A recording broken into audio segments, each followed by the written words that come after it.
आज हम लोग हिंदी का 14 चैप्टर डिस्कस करेंगे। रेलगाड़ी का इतिहास। वर्तमान में हमारे पास यातायात के अनेक आधुनिक साधन मौजूद हैं, किंतु सर्वाधिक लोकप्रिय तथा सस्ता साधन रेलवे अथवा रेलगाड़ियां हैं। प्रस्तुत अध्याय में रेलगाड़ी के इतिहास का वर्णन किया गया है। इतिहास की उन घटनाओं का वर्णन किया गया है जिनके कर्मगात विकास ने प्रथम रेलगाड़ी को जन्म दिया तथा वर्तमान तक आते आते आधुनिक ट्रेन के रूप में परिवर्तित हो गई। अब इस चैप्टर का पहला अध्याय शुरू होता है। आज हम रेलगाड़ी के इतने अधिक अभ्यस्त हो चुके हैं कि उसके बिना जीवन की कल्पना करना असंभव है। आज हम अपनी अधिकांश यात्राएं रेलगाड़ी से ही करते हैं। वायुयान द्वारा यात्राएं करने वाले लोग तो गिने चुने ही हैं। रेलगाड़ियों द्वारा छोटा बड़ा सभी प्रकार का सामान ढोया जाता है।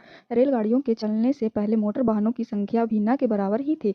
लोग हजारों वर्षों से घोड़ा गाड़ियों और नावों में यात्राएं करते थे। इन साधनों द्वारा यात्राएं करने में बहुत समय लगता था। तो जीवन की गति धीमी थी। रेलों के चलने से मानव जीवन की गति में 10 गुना तीव्रता उत्पन्न हुई है। लोग तीव्र गति से एक दूसरे से निकट आए तथा वस्तुएं भी तेजी से एक से अन्य स्थानों पर ले जाई जाने लगी। इस तीव्रता के परिणाम स्वरूप विश्व में वह महान औद्योगिक क्रांति हुई जिसका उपयोग आज संपूर्ण मानवता कर रही है।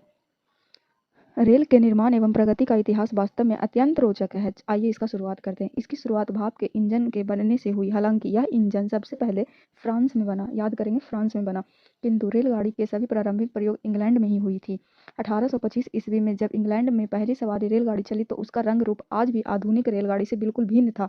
इस रेलगाड़ी के लिए जॉर्ज स्टीफेंस जो पहले रेलगाड़ी बनाए थे ने एक इंजन बनाया था जिसमें सिर्फ 4 पहिए थे। आज के इंजन में जहां लाइट होती है वहां इस इंजन में एक मुड़ी हुई चिमनी थी।